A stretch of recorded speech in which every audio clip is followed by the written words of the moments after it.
நாகும் தீர்க்க தரிசன புஸ்தகம் 1வது அதிகாரத்தின் 12வது வசனத்தை வாசிக்க கேட்கலாம். நாகும் 1:12 என்னவென்றால், அவர்கள் சம்பூரணம் அடைந்து அநேகராய் இருந்தாலும் அறுப்புண்டு போவார்கள். அவன் ஒளிந்து போவான். உன்னை நான் சிறுமைப்படுத்தினேன். இனி உன்னை சிறுமைப்படுத்தாதிருப்பேன். கரங்களை உயர்த்தி ஹல்லேலூயா. கிருபையா இந்த வார்த்தையை கர்த்தர் இந்த மாதம் வாக்குத்தத்தமாய் தந்தார். ஒரு மாதம் கர்த்தர் ஒரு வார்த்தை வாக்குத்தத்தமாய் கொடுக்கும்போது அந்த மாதத்தோடு வார்த்தை முடியாது, மாதம் முடியும், வார்த்தை முடியாது. ஒவ்வொரு வார்த்தையும் எடுத்துக்கொள்ளணும். நம்ம பிரச்சனை என்னன்னா, அந்த மாதம் முடிந்ததோடு அந்த வார்த்தையை வச்சு ஜெபம் பண்றதை விட்டுட்டு அடுத்த மாதம் என்ன கிடைக்குதோ அதை எடுக்கிறோம். இல்லை, குறித்த காலத்துக்கென்று தரிசனம் வைக்கப்பட்டிருக்கிறது. குறித்த காலத்துக்கென்று. கர்த்தருக்கு மகிமை உண்டாவதாக. தேவன் நல்லவர். உன்னை நான் சிறுமைப்படுத்தினேன். சும்மா ஒரு ஆளை கர்த்தர் சிறுமைப்படுத்துவாரா என்று கேட்டால் இல்லை. அதனாலதான் பிரசங்கில சொல்லப்பட்டிருக்கிறது, வாழ்வு காலத்தில் அனுபவித்திரு, தாழ்வு காலத்தில் சிந்தனை செய். என்ன சிந்தனை செய்யணும்? ஏன் இது நடந்தது, எதனால் இது வந்தது. ஒரு தேவ பிள்ளை இதை சிந்திக்கணும். இதை சிந்தித்தால் மட்டும்தான் நமக்குள்ளே உணர்வு உண்டாகும். உணர்வு உண்டானால் மட்டும்தான் நம் பிள்ளைகளை நம்மால் ஒத்துக்கொள்ள முடியும். ஒத்துக்கொண்டால் மட்டும்தான் நம்ம தேவ சமூகத்தில் நம்மை விட்டு கொடுக்க முடியும். இல்லை என்றால் நாம் நம்முடைய இருதயத்தை கடினப்படுத்தி கொண்டே நம்முடைய நியாயத்தை எடுத்து வைத்துக் கொண்டே இருப்போம். கர்த்தருக்கு மகிமை உண்டாவதாக. வேதம் சொல்லுகிற, தன் பிள்ளைகளை உணர்கிறவன் யார்? மறைவான குற்றங்களுக்கு என்னை நீங்களாக்கும். மறைவான குற்றம் என்றால் நம்ம அதை பாவம்னு அக்செப்ட் பண்ணவே மாட்டோம். நம்ம சரி சரி சரி சரின்னே சொல்லிட்டு இருப்போம். நாம சரின்னு சொல்றதெல்லாம் சத்தியம் கிடையாது. சத்தியத்தையும் அறிவீர்கள், சத்தியம் உங்களை விடுதலையாக்கும். சண்டே ஸ்கூல்ல பிள்ளைக்கு சொல்லிக் கொடுப்பாங்க, மனிதனை கர்த்தர் படைத்தார் என்று. ஸ்கூல்ல சொல்லிக் கொடுப்பாங்க, மனுஷன் குரங்குல இருந்து வந்தான். ஸ்கூல்ல ஒரு சரி, சண்டே ஸ்கூல்ல ஒரு சரி. சண்டே ஸ்கூல்ல எக்ஸாம் வரும்போது அவன் என்னதான் எழுதணும்? மனிதனை கர்த்தர் படைத்தார். ஸ்கூல்ல எக்ஸாம் வரும்போது அங்க போய் கர்த்தர் மனிதனை படைத்தார்னு எழுதுனா அங்க என்ன கிடைக்காது? மார்க் கிடைக்காது. அவன் ஒவ்வொருவருக்கும் ஒரு சரி உண்டு. எனக்கு சரின்னு தோன்றது உண்டு, இன்னொருத்தங்களுக்கு சரின்னு தோன்றது உண்டு. சரியெல்லாம் சத்தியமாகாது, ஆனால் வசனமே சத்தியம். ஹல்லேலூயா. நம்ம நிறைய சத்தியத்தை பிடிக்கிறதுக்கு பதிலாக நமக்கு சரியாய் தோன்றுகிறதை பிடித்து கொண்டிருக்கிறோம். இது இப்படிதான், நாம் அதை பிடிச்சிட்டு இருக்கிறோம். ஹல்லேலூயா. சிறுமை, தாழ்வு காலத்தில் சிந்தனை செய். ஏன் எனக்கு இப்படி வந்துச்சு, ஏன் டிலே ஆகுது, எல்லாத்தையும் நினைக்கிறது. இதுக்கெல்லாம் நமக்கு டைமே இல்லை. அழுறோம். ஏன் அழுறோம்? யார்கிட்ட அழுறோம்? எதுக்காக அழுறோம்? எதை நினைச்சு அழுறோம்? அதை யோசிக்கிறது கிடையாது. வலிச்சுன்னா அழுவோம். சிந்திக்கிறோம், ஏன் ஆண்டவர் சிறுமைப்படுத்துகிறார் இந்த நாட்களில், ஏன் என் வாழ்க்கையில் மட்டும் டிலே ஆகுது. சிலருக்கு பாருங்க, 10 ஸ்டெப்ல 9 ஸ்டெப் நடக்கும், கடைசியில் கோட்டை விட்டுருவாங்க. சிலருக்கு வாய் பிரச்சனை, வீடு கட்டலான்னு நினைச்சாலே பிரச்சனை. சிலருக்கு வீடு கட்டி எல்லாம் முடியும்னு வரும்போது பிரச்சனை. எல்லாம் ஓகே ஆகி வரும்போது ஒரு லோனில் ப்ராப்ளம் இருக்கும், அல்லது யாரோ இன்ஜினியர் ப்ராப்ளம் பண்ணுவாங்க, அல்லது வீட்டில் வேலை திடீர்னு போயிடும். சிலருக்கு பாருங்க, வீடு கட்ட ஆரம்பிக்கும் போது வேலையை நம்பி லோன் எடுத்திருப்பாங்க, அதை எடுத்திருப்பாங்க, திடீர்னு வேலை போயிடும். அப்படி வரும்போது அது ஒரு ரொம்ப பெயின்ஃபுல்லான காரியம், வலி நிறைந்த காரியம். ஆனால் நம்ம யோசிக்கணும் இருந்து. ஏன் நம்ம யோசிக்கும் போது, நம்ம அந்த யோசிக்கிற அந்த நிலையில ஆவியானவர் அழகாய் நம்முடைய காரியங்களை உணர்த்துவார், பேசுவார், இடைபடுவார். அதனாலதான் எரேமியாவை கொண்டு சொல்லுகிறார், நீ ஒத்துக்கொள் அப்படிங்கிறார். நீ ஒத்துக்கிட்டாதான் உணரணும், ஒத்துக்கணும், ஒப்படைக்கணும். இதுக்காக கர்த்தர் சிறுமைப்படுத்துகிறார். நியாயாதிபதிகளின் புஸ்தகம் 6வது அதிகாரம் அதனுடைய 6வது வசனத்திலே இப்படி சொல்லப்பட்டிருக்கிறது, இப்படி மீதியானியராலே இஸ்ரவேலர் மிகவும் சிறுமைப்பட்டார்கள். அப்பொழுது இஸ்ரவேல் புத்திரர் கர்த்தரை நோக்கி முறையிட்டார்கள். இஸ்ரவேல் புத்திரர் மீதியானியராலே இஸ்ரவேல் புத்திரர் சிறுமைப்பட்டார்கள். மீதியானியராலே இஸ்ரவேல் புத்திரர் சிறுமைப்படுவதற்கு காரணம் என்னவென்றால், 1வது வசனத்திலே சொல்லப்பட்டிருக்கிறது, கர்த்தர் அவர்களை மீதியானியருடைய கையிலே ஒப்பு கொடுத்தார். ஒரு தேவ பிள்ளை, தேவனை ஆராதிக்கிற தேவ பிள்ளை இதை புரிஞ்சுக்கணும். கர்த்தருக்கு மிஞ்சின எந்த வல்லமையும் கிடையாது. ஆண்டவரை பத்தி சொன்னா எல்லாரும் ஆமீன் ஹல்லேலூயா சொல்லிடணும். ஹல்லேலூயா.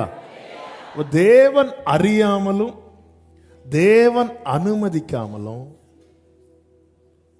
என் வாழ்க்கையில ஒன்றும் நடந்ததில்லை, நடக்கவில்லை, நடக்க போகிறதும் இல்லை. அப்ப ஏன் ஆண்டவரை மீதியான அனுமதிச்சீங்க? இந்த இடத்துல தான் உட்கார்ந்து சிந்திக்கணும். நீ தாழ்வு காலத்தில் சிந்தனை செய். ஹல்லேலூயா. நாம யோசிக்கிறது கிடையாது. கர்த்தர் ஒப்பு கொடுத்தாராம். ஆனா ஒப்பு கொடுக்கும் போது கூட கர்த்தருடைய இரக்கத்தை பார்த்தீங்களா? என்றென்றைக்கும் என்று சத்ருவின் கையில் ஒப்பு கொடுக்காமல் ஒரு காலத்தை குறித்து கர்த்தர் ஒப்பு கொடுக்கிறார். எத்தனை வருஷம் கொடுக்கிறார்? 7 வருஷம். அதனாலதான் சத்ருக்களின் இஷ்டத்துக்கு என்னை ஒப்பு கொடாமல் அப்படிங்கிறார் தாவீது. சில நேரத்தில் கொடுக்கிறார். ஆனா என்றென்றைக்கும் என்று கொடுத்திருந்தால் திருடன் திருடவும் அழிக்கவும் கொல்லவும் என்றென்றைக்கும் என்று கொடுத்திருந்தால் நம்ம இல்லை. அவர் ஒரு காலத்தை குறித்து தான், ஒரு டைமை செட் பண்ணி தான் கர்த்தர் சத்ருவின் கையிலே கொடுக்கிறார். பாபிலோனியர் கையிலே கர்த்தர் கொடுக்கும் போது எரேமியா 25வது அதிகாரம் அதனுடைய 10-11 வசனங்களிலே இப்படி சொல்லப்பட்டிருக்கிறது. மகிழ்ச்சியின் சத்தத்தையும் சந்தோஷத்தின் சத்தத்தையும், மணவாளனின் சத்தத்தையும், மணவாட்டியின் சத்தத்தையும், எந்திரத்தின் சத்தத்தையும், விளக்கின் வெளிச்சத்தையும் அவர்களிலிருந்து நீங்க பண்ணுவேன் என்று கர்த்தர் சொல்லுகிறார்.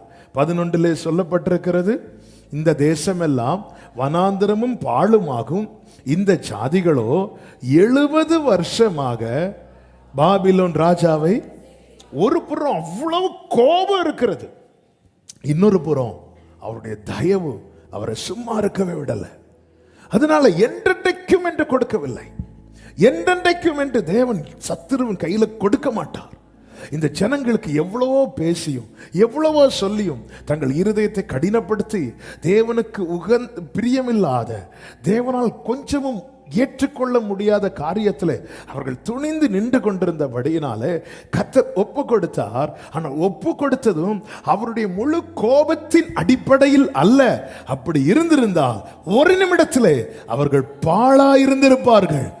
கர்த்தர் ஒப்பு கொடுத்தது உள்ள இரக்கத்தை வச்சு, அதனால தான் அந்த டைமை செட் பண்றார். ஹல்லேலூயா. இந்த காலம் முடியும் போது என்ன ஆகும்? முடியும் போது தேவன் நினைத்தது நிறைவேறும். 29வது அதிகாரம் 10வது வசனத்திலே கர்த்தர் எரேமியா தீர்க்கதரிசியை கொண்டு சொல்லுகிறார். எரேமியா 29:10 பாபிலோனிலே 70 வருஷம் நிறைவேறின பின்பு, அந்த வார்த்தையை கவனிச்சீங்க. இன்னும் இது ஆரம்பிக்கவே இல்லை. ஆனா ஆண்டவரே செட் பண்றார் பாருங்க. எனக்கு என் ஜனமாகிய குமாரத்திய நான் வேறு எந்த பிரகாரம் நடத்துவேன்? என்னைக்கு புரிஞ்சுக்கோங்க, நல்லா புரிஞ்சுக்கோங்க. நம்முடைய ஆசை, ஒரு பெற்றோருடைய ஆசை என்னங்க? நம்முடைய பார்வையில் பிள்ளை நல்லா இருக்கணும். அதுதானே எல்லாருடைய விருப்பம். ஸ்கூல் போயிட்டு வர பிள்ளை டல்லா வந்துட்டுனாலே நம்ம பதறும். கடந்த நாளில் ஒரு பெற்றோர் ஒரு மகனை அழைத்து கொண்டு வந்தார்கள். சின்ன பையன் ஸ்கூல் படிக்கிறான். அழைத்து கொண்டு சோமண்ண வராங்க. நல்ல நேசிக்கிற பெற்றோர். என்ன கொஞ்சம் சேட்டை பண்றான் அப்படின்னாங்க. சரி, பசங்க சேட்டை இருக்கும், அதெல்லாம் சரியாயிரும் சொல்லும்போது அவங்க மனம் திறந்து பேசுறாங்க. குடிப்பழக்கம் துவங்கி எல்லா பழக்கத்துக்கும் என் பிள்ளை அடிமையாக இருக்கிறான். அந்த பையனும் இருக்கிறான். அந்த பெற்றோர் கண்ணீர் வடிக்கிறாங்க. அந்த மகனுக்கு என்ன சொல்லணும்னு தெரியல. அப்போ அது பார்க்க முடியல. பாருங்க, நம்மளால பார்க்க முடியுமா? நம்முடைய பிள்ளைங்க வழி மாறி நிற்கிறத நம்மளால டைஜஸ்ட் பண்ணவே முடியாது. மற்றவங்க ஈஸியாக குற்றத்தை, இவன் நல்ல பையன், இவன் கெட்ட பையன், இது மற்றவங்க சொல்லுவோம், நம்ம மற்ற பிள்ளைங்களையும் சொல்லுவோம். ஆனால் நம்ம பிள்ளைங்கள சொல்ல மாட்டோம். நம்ம பிள்ளைங்களுக்காக நம்முடைய உள்ள என்ன செய்யும்? பதறும். பொல்லாதவர்களாகிய நாம என் பிள்ளைக்கு நல்ல ஈவை கொடுக்கணும், நல்ல ஈவை கொடுக்கணும், பெஸ்ட்டை கொடுக்கணும். எத்தனை பேர் பெற்றோர் ஸ்கூலுக்கு போயிருக்க மாட்டாங்க, பிள்ளைய நல்ல இங்கிலீஷ் மீடியத்தில் படிக்க வச்சிருப்பாங்க. சில இதுக்காக எக்ஸ்ட்ரா டியூட்டி பார்த்தா தான் ஃபீஸ் கட்டவே முடியும். பார்ப்பாங்க, ஏன் பிள்ளைக்கு நல்ல ஈவை கொடுக்கணும், பிள்ளைக்கு நல்ல ஈவை கொடுக்கணும். அவர் பரலோக தகப்பன், நல்ல தகப்பன். என் வாழ்க்கையில நன்மையோ தீமையோ, துன்பமோ இன்பமோ, உயர்வோ தாழ்வோ, என் தேவன் அனுமதித்தது எல்லாமே என் நன்மைக்காக. ஆமென் சொல்லுங்க பார்க்கலாம். ஆண்டவர் சொல்லுங்க, பாபிலோனிலே 70 வருஷம் சேவிப்பார்கள் என்று 25 சொல்றார். அதுக்கப்புறம் என்ன நடக்கும்னு சொல்றார் பாருங்க. அந்த 70 வருஷம் நிறைவேறின பின்பு நான் உங்களை சந்தித்து. அப்போ இந்த 70 இயர்ஸ் நான் என்ன பண்ணணும்? இந்த 7 இயர்ஸ் நான் என்ன பண்ணணும்? என் தேவனை சந்திக்க ஆயத்தப்படணும்.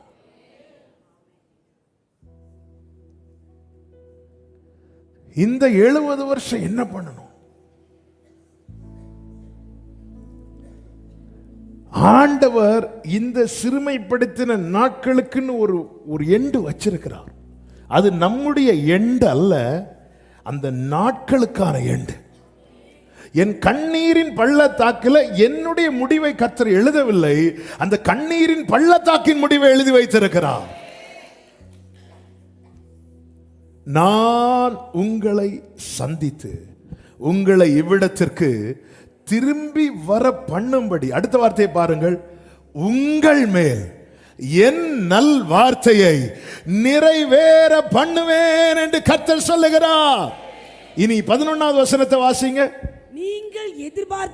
நீங்கள் எதிர்பார்த்திருக்கும் முடிவை உங்களுக்கு கொடுக்கும்படிக்கு நான் உங்கள் பேரில் நினைத்திருக்கிற நினைவுகளை அறிவேன், அவைகள் தீமைக்கு அல்ல சமாதானத்துக்கு. அப்போ ஆண்டவர் என்ன சில துன்பத்தின் நடுவில் நடக்க அனுமதித்தாலும் அவர் மனசுல இருக்கிறது என்னை குறித்த தீமை அல்ல, என்னை குறித்த சமாதானத்துக்கு ஏதுவான நினைவுகளே. ஆமென் சொல்லுங்க பார்க்கலாம். நடத்தி வந்த பாதைகளை நினைக்கும் போதல், நல்லா புரிஞ்சுக்கோங்க. அதாவது அந்த பாதையை தாண்டினா எல்லாமே டெஸ்ட். நம்ம டெஸ்டி மணினாலே என்னங்க, எந்த சாட்சி வைரல் ஆகும் தெரியுமா? நம்ம ரொம்ப கஷ்டப்பட்டு அதிலிருந்து ஒரு டெலிவரன்ஸ் கிடைக்கிற சாட்சி தானே வேற. எனக்கு இப்போ ஒருத்தங்க ஒரு வருடம் முழுவதும் கத்தர் காத்தார், எனக்கு ஒரு குறை இல்லை, எல்லாமே எனக்கு நிறைவா இருந்தது. இந்த சாட்சி எத்தனை பேர் கேட்போம்? சொல்லும் போதே இங்கே நமக்கு போக போயிடும். நானும் நம்ம இதில் விரும்பி கேட்போமா? ஆனால் இதுதான் பெரிய சாட்சி தெரியுமா? ஹல்லேலூயா. ஆக்சிடென்ட்லேருந்து தப்பு வைக்கப்பட்டது எவ்வளோ பெரிய சாட்சியோ, ஆக்சிடென்ட் ஆகாமல் காக்கப்படுவது சாட்சி. அதனால தான் ஒவ்வொன்றையும் நினச்சி பார்க்கணும். தாவீதுக்கு துதிக்காமல் தூங்க முடியாது. அவர் சொல்கிறார், ராக்காலத்தில் என் உள்ளிந்திரியங்கள் என்ன உணர்த்தும். ஏய், எவ்வளோ காத்தார், துதிக்காமல் இழுத்து போட்டு தூங்கிட்டு இருக்கிறத பாரு, உடனே எழும்பிடுவார். நீ செய்ததை மறக்க கூடுமோ இந்த வாழ்க்கை? ஆனா ஓகே, டைம் இல்லை, பாடினா அவ்வளோதான், நம்ம போயிடும். ஹல்லேலூயா. கவலைப்படாதீங்க, பரலோகத்தில் பிரசங்கமே கிடையாது, ஒன்லி பாட்டு மட்டும்தான், துதி மட்டும்தான். ஹல்லேலூயா. கர்த்தர் நல்லவர். ஆமென் சொல்லுங்க பார்க்கலாம். ஆமென். ஆண்டவர் மனசுல தீமை கிடையாது, நன்மை. அவர் பார்க்கிறார், எனக்கு என்ன செய்ய, இவனை என் வழிக்கு கொண்டு வரணும். ஹல்லேலூயா. கை வளைஞ்சிட்டு கீழே விழுந்து அம்மானு ஓடிட்டு வரான். பிள்ளை கை வளைஞ்சிட்டு, சரிடா வளைஞ்சு பார்க்க நல்லா தான் இருக்கு, அப்படி விடுவோமா? இல்லை, அதை நிமித்தணும். இப்போ பிள்ளை மனசுல இருக்கிறது வலி மட்டும்தான். ஆனா பெற்றோர் மனசுல இருக்கிறது என்ன தெரியுமா? இந்த கை என்ன ஆகணும்? நேராகணும். அப்படியே ஒரு வைத்தியரை தூக்கிட்டு போவாங்க பாருங்க. அந்த வைத்தியர் இருக்கிறத பார்த்தாலே அப்படி எண்ணெயெல்லாம் போட்டுட்டு வா வா வா உக்காரு, வேற வழி இல்லை. சும்மா கை நேரா இருக்கிற பிள்ளைய கொண்டு வைத்தியத்தை காட்டுவாங்களா? காட்ட மாட்டாங்க. தாழ்வு காலத்தில் சிந்தனை செய். ஆமே, நான் +1 படிக்கும்போது நானும் பால் சாமும் வண்டியில் போயிட்டு இருக்கும்போது விழுந்துட்டோம். நான் வண்டி மேலோட விழுந்து, அவன் என் மேலோட விழுந்தான். அவனுக்கு பெரிய அடி இல்லை, எனக்கு இந்த கையெல்லாம் கொஞ்சம் இப்படி உள்ளே போயிட்டு, அது எனக்கு தெரியல அடி. அப்போ தான் நம்ம அருண் பிரதருடைய அப்பா வந்தாங்க, நல்ல வைத்தியர். அவர் நேரம் வந்துட்டு இப்படி பார்த்து ஒரு நூலை வச்சு இப்படி இதுவாக அளந்தார். இவர் இதுக்கு நூலை வச்சு அளக்கிறாரு, ஒருவேளை சட்டை தச்சு தர போறாரோ? அப்படி அளந்தார். இந்த கையோட இந்த கை கொஞ்சம் அப்படி உள்ள போயிருந்தது அவருக்கு தெரியுது. சுற்றி எங்கள் அம்மா அப்பா எல்லாரும் இருக்கிறாங்க. அவன் பால்சாமுக்கும் லைட்டாக காலில் அடி உண்டு. அவன் முதல்ல அவனுக்கே பாருங்க அவன் பார்த்துட்டே இருக்கிறான், இவங்க ட்ரீட்மெண்ட் எப்படி போகுது. அவர் அப்படி அழகா என் கையை தடவ ஆரம்பித்தார். வைத்தியர், நான் இவரல்லவோ வைத்தியர். பார்த்துட்டு இருக்கும்போது அப்படி ஒரு கதையெல்லாம் சொல்ல ஆரம்பித்தார். அந்த காலத்தில் நாங்கள், இந்த காலத்தில் நான் கதையில் ரொம்ப இன்வால்வ் ஆகும்போது என் கையை ஒரு இழுத்தார் பாருங்க. ராக்கெட்லாம் தேவையில்லை, சந்திரன் அப்படியே சுற்றிட்டு வரலாம். ஆமாம், இழுத்ததும் எனக்கு எல்லாமே போச்சு. நான் அப்படி மயங்கின நிலைமையில் கீழே விழுந்துட்டேன். விழுந்த உடனே அவர் அப்படி என் தம்பியை பார்த்தாரு. அவன் சொன்னான், எனக்கு அடியே படலை, அவருக்கு மட்டும்தான் அடிபட்டு சொல்லிட்டு ஓட்டிட்டான். ஆனா அப்படி பண்ணதுனால இன்னைக்கு கிருபையினால கை நல்லா இருக்கு. உன்னை நான் தெரிந்தெடுத்தது, ஹல்லேலூயா, தானிய கிடங்கில் இருந்து அல்ல, உபத்திரவத்தின் குகையில இருந்து. உபத்திரவத்தின் குகையில இருந்து என் ஜனமாகிய குமாரத்தியை நான் வேறு எந்த பிரகாரம் நடத்துவேன்? 7 years மீதியானியர் கையில கொடுத்துட்டார். ஏனென்றால் 6:1 சொல்லப்பட்டிருக்கிறது, நியாயாதிபதிகள் 6:1, பின்னும் இஸ்ரவேல் புத்திரர் கர்த்தரின் பார்வைக்கு. அப்போ ஒரு காரியத்துக்கு அப்படி ஒப்பு கொடுக்கவில்லை, பின்னும். அப்போ ஒரு காரியத்தை ரிப்பீட்டடா செஞ்சுட்டே இருக்கும்போது அதிலிருந்து இந்த ஜனத்தை மீட்க, அதிலிருந்து வெளியே கொண்டு வருவதற்காக கர்த்தர் சில ப்ரோக்ராமை செட் பண்றார். அதுல யாரெல்லாம் உள்ள வருவாங்க தெரியுமா? நமக்கு பிடிக்காதவங்க எல்லாம் உள்ள வருவாங்க. நம்ம யாரை ஃபேஸ் பண்ணவே கூடாதுன்னு சொல்லிட்டு கடல் கடந்து போய் வீடு வாங்குவோமோ, அதுக்கு அடுத்த அப்பார்ட்மெண்ட்ல அவங்க இருந்து, ஹலோ சிஸ்டர், பிரைஸ் எல்லாம் விடுவாங்க. ஐயோ, இவங்களை பார்க்க கூடாதுன்னு தான் இந்த சர்ச்சில் வந்திருந்தேன். நான் இருக்க போற சேர்ல ஒரு பேக் இருந்து, யாருக்க பேக்னு பார்த்தா கரெக்டா அந்த சிஸ்டருக்கு பேக். அதாவது சிலரை நம்ம எல்லைக்குள்ள கர்த்தர் விடுவார். யோபுவின் எல்லைக்குள்ளே சாத்தானை விட்டார். எப்படிங்க இருக்கும்? முதலாவது சொல்லுகிறார், அவனுக்குண்டான எல்லாம் உன் கையில் இருக்கிறது. அடுத்து சொல்லுகிறார், அவன் உன் கையில் இருக்கிறான். சாத்தான கையை காட்ட சொல்லிட்டு யோபுவை தூக்கி வச்சுட்டு காலத்தை செட் பண்றார். செட் பண்ணிட்டு சொல்றார், இதை வேணா தொட்டுக்கோ, இதை தொடாத. இந்த வார்த்தை பலமுறை செய்தியில சொல்லியிருக்கு. நம்ம படிக்கும்போது, நம்ம பார்க்கும்போது உண்மையிலே சோதனை யோபுவுக்குன்னு தான் தோணும். ஆனா உண்மையிலே சோதனை சாத்தானுக்கு. ஒரு குரங்கு கையில பழத்தை கொடுத்துட்டு சாப்பிடாதுன்னு சொன்னா அந்த குரங்குக்கு இதை விட சோதனை. தேவ பிள்ளை அழிக்கிறது தான் சாத்தானுடைய போஜனம்.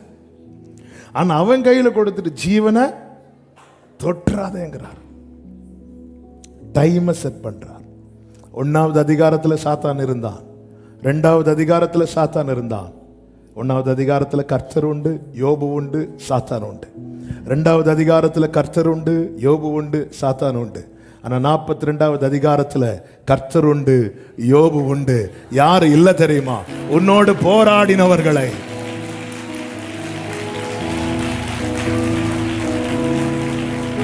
பிரச்சனையே பார்த்து கொண்டிருக்கிற சகோதர சகோதரி, உங்க வாழ்க்கையில் ஒரு 42வது அதிகாரத்தை கர்த்தர் வைத்திருக்கிறார். நம்புறவங்க மாத்திரம் கரங்களை தட்டி, உங்க கைகள் குறுகவில்லை, உம்மால் கூடா, ஆமென், உம்மால் கூடாது. எங்க அந்த பிரச்சனைக்குள்ள இருந்து யோபு அந்த 42வது அதிகாரத்தை பார்க்க ஆரம்பிச்சிட்டார். எனக்கு குறித்திருக்கிறதை பார்க்க ஆரம்பிங்க. விசுவாசம் என்பதே காணப்படாதவைகளில் நம்புறீங்களா? அதை பார்க்க ஆரம்பிக்கணும். ஹல்லேலூயா, ஹல்லேலூயா. ஆண்டவரே கண்களை திறந்தருளும், ஆண்டவரே கண்களை திறந்தருளும். ஆண்டவர்கிட்ட கேட்கணும். இப்பொழுது 7 வருஷத்துக்கு கர்த்தர் மீதியானியர் கையில ஒப்பு கொடுக்கிறார். நானும் நீங்களும் சத்துரு போராடியும் காக்கப்படுறோம். சத்துருவின் ஆயுதங்கள் எல்லாம் நம்ம மேல படாம போகுதுன்னா நம்மை கர்த்தர் பொதிந்து வைத்திருக்கிறார். இவங்க இப்பொழுது ஒப்பு கொடுக்கப்படுறாங்க. 7 years. அப்போ நமக்குள்ள ஒரு கேள்வி எழும், ஆண்டவர் 7 வருஷம்னா சத்துருவின் கை ரொம்ப பலத்து போகுமே. பலக்கட்டும்.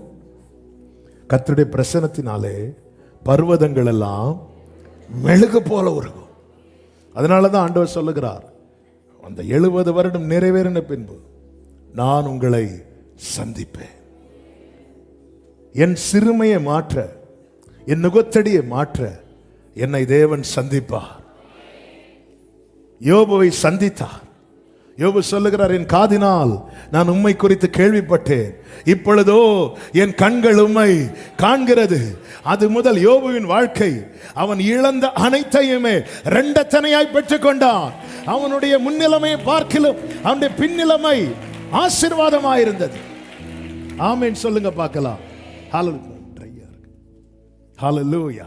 கர்த்தருக்கு மகிமை உண்டாவதாக. அந்த 7 வருட காலத்திலே இஸ்ரவேல் ஜனங்கள் முறையிட்டார்கள் என்று வேதம் சொல்லுகிறது. அவர்கள் கர்த்தரை நோக்கி முறையிட்டார்கள். இந்த 7 வருடத்தில் என்ன நடக்கும் தெரியுமா? இந்த மீதியானியர்கள் வெட்டுக்கிளிகளைப் போல வருவார்களாம்.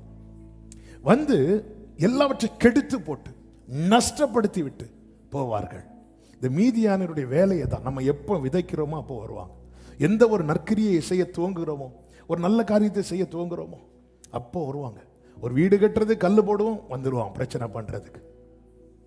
ஏதாவது ஒரு காரியம் செய்ய கால் எடுத்து வச்சா, ஒரு பிசினஸ் பண்றதுக்கு கால் எடுத்து வைத்தா வந்துடுவான். நம்ம மீதியானியரை மட்டும் பார்க்க கூடாது, மீதியானியரை கர்த்தர் பார்த்துக் கொள்வார். நாம பார்க்க வேண்டியது என்ன தெரியுமா? எப்படி என் எல்லைக்குள்ள அவன் வரலாம்? என் எல்லைக்குள்ள வாரானா ஏதோ ஒரு பகுதியில் உடைஞ்சிருக்கும், இல்ல வாசல் திறந்திருக்கும், இல்லாட்ட தாழ்பால் பலம் இல்லாமல் இருக்கணும். ஒரு தேவ பிள்ளை இதை தான் பார்க்கணும். சத்துருக்கள் அலங்கத்தை இடித்த செய்தியை கேட்டதும் நெகேமியா உட்கார்ந்து, நாங்கள் பாவம் செய்தோம், சத்துரு இப்படி பண்ணிட்டான்னு சொல்லல, நாங்க. அவன் உட்கார்ந்து சில நாட்கள் அழுது துக்கித்து, கொஞ்சம் டைம் எடுக்கும் நம்ம சிந்திக்க. நம்ம இதெல்லாம் ஒரு மேட்ரா நினைச்சிட்டு போனோம். ஆனா அதெல்லாம் பெரிய மேட்டர் ஆயிட்டு. ஹல்லேலூயா, ஹல்லேலூயா.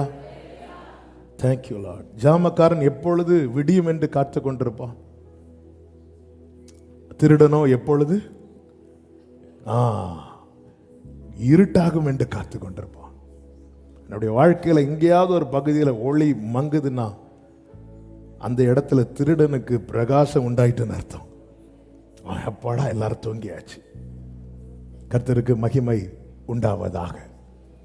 இந்த நாட்களில் இவர்கள் என்ன செய்தார்கள்? 2வது வசனத்தில் சொல்லப்பட்டிருக்கிறது, மலைகளிலும் கெபிகளிலும் குகைகளிலும் அரணான ஸ்தலங்களையும் அடைக்கலங்களாக்கி கொண்டார்கள். இது சிறுமைப்படுத்தப்படுகிற நாட்களிலே ஒரு தேவ பிள்ளைக்கு என்ன பிரதானமா தேவை அப்படின்னா அடைக்கலாம். அடைக்கலாம். ஏன் அந்த நாட்களில் நம்முடைய தீபம் அணையாமல் இருப்பது அவசியம். அவர் சந்திக்கும் நாளிலே நாம இருக்கணும். ஆமென் சொல்லுங்க பார்க்கலாம். நம்ம அதிசயத்துக்காக நல்லா துதிக்கிறோம், அடைக்கலத்துக்காக துதிக்கிறோமா? ஒரு அற்புதம் நடந்தா ஆர்ப்பரிக்கிறோம். இஸ்ரவேல் ஜனங்கள் பாருங்க, ஒரு அற்புதம், சிவந்த சமுத்திரம் விளக்கப்பட்ட அற்புதம் பார்த்தபோது ஆர்ப்பரித்தார்கள். ஆனால் எகிப்திலே அத்தனை வாதைகள் வந்த போதும் கர்த்தர் அவர்களுக்கு அடைக்கலமாய் இருந்தார். ஒரு எகிப்தியன் தான் அடிக்கப்பட்டு மரித்தானே தவிர எபிரேயரில் ஒருவனும் அங்கே அடிபட்டு சாகவில்லை. சிறுமைப்படுத்தப்பட்டார்கள் உண்மைதான், ஆனால் கர்த்தர் அடைக்கலமா இருந்தார். அவர் அடைக்கலமா இருக்கிறத நினைச்சு நம்ம துதிக்கிறோமா? இந்த செய்தியை நேற்று எழுதி கொண்டிருக்கும் போது ஆவியானவர் இதை ரொம்ப பாரப்படுத்தினார். நான் துதிக்கணும்னா எனக்கு ஒரு அதிசயம் நடக்கணும். இல்லை, தாவீது சங்கீதத்தில் பாருங்க, அவனுக்கு செய்யப்பட்ட அதிசயங்கள் நிமித்தம் தாவீது துதித்ததை விட கர்த்தர் அவனுக்கு அரணாய் அடைக்கலமா இருந்தது நிமித்தம் தாவீது துதித்தது அதிகம். அடைக்கலங்கிறார், மறைவிடங்கிறார், புகலிடம்ங்கிறார், அரணான கோட்டைங்கிறார். ஆமென். யுத்தத்தில் ஜெயம் தந்தீர் என்பதை தாவீது சொல்லும் போது யுத்தத்தில் என் தலையை மூடினீர் என்பதை சொல்ல தாவீது மறக்கவில்லை. இந்த நாட்களிலே காக்கப்படுவது ரொம்ப முக்கியம். அவர்கள் அடைக்கலமான குகைக்குள்ள போறாங்க, கெபிக்குள்ள போறாங்க. இதெல்லாம் அடைக்கலமாக்கி கொண்டார்கள். தாவீது குகையில் இருந்தது உண்டு, தாவீது வனாந்திரத்தில் இருந்தது உண்டு, காடுகளில் இருந்தது உண்டு. ஆனால் எல்லா இடத்திலும் அவன் குகையை அடைக்கலமாய் பார்க்கவில்லை, அவருடைய விரித்த செட்டையை அடைக்கலமாய் பார்த்தான். அதை நினைச்சு துதிக்கிறார், பிரைஸ் பண்றார். நம்மை தேவன் பாதுகாக்கிறார். இந்த நாட்களிலே அற்புதங்கள் ஒன்றும் நடக்கவில்லை உண்மைதான், ஆனா கிருபையாய் காக்கிறாரு. எப்படிங்க காக்கப்படுறீங்க? இவ்வளவு கடன் சுமையை வச்சுட்டு எப்படிங்க காக்கப்படுறீங்க? யாரையும் ஃபேஸ் பண்ண முடியாத நிலையில் இருந்து எப்படிங்க காக்கப்படுறீங்க? இந்த அளவுக்கு வியாதி வந்த போது எப்படி காக்கப்படுறீங்க? இந்த தீபம் அணையாமல் காக்கிறவர். காரணம், சத்ருவின் கையிலே கர்த்தர் காலத்தை குறித்து தான் ஒப்பு கொடுத்திருக்கிறார். இப்பொழுது தேவனை சந்திக்கும் நாள் சமீபிக்கும் போது கர்த்தர் என்ன செய்கிறார் என்றால் தீர்க்கதரிசி அனுப்புகிறார். 8வது வசனத்திலே 7-8 வசனங்களை வாசியுங்கள். இஸ்ரவேல் புத்திரர் மீதியானியர் நிமித்தம் கர்த்தரை நோக்கி முறையிட்ட போது கர்த்தர் ஒரு தீர்க்கதரிசியை. இந்த சிறுமைப்பட்ட நாட்களிலே ஒரு தேவ பிள்ளை செய்ய வேண்டிய முக்கியமான காரியம் என்ன தெரியுமா? கர்த்தரை நோக்கி.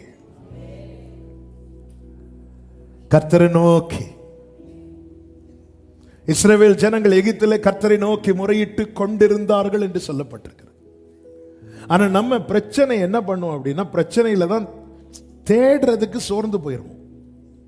ஏசபேல் எலியாவை நாளைக்கு இந்த நேரத்தில் அழிப்பேன் என்று சொல்லும் போது எலியா எங்க போயிருக்கணும் தெரியுமா? மழைக்காக எங்க போய் நின்றாரோ அங்க போய் நிக்கணும்.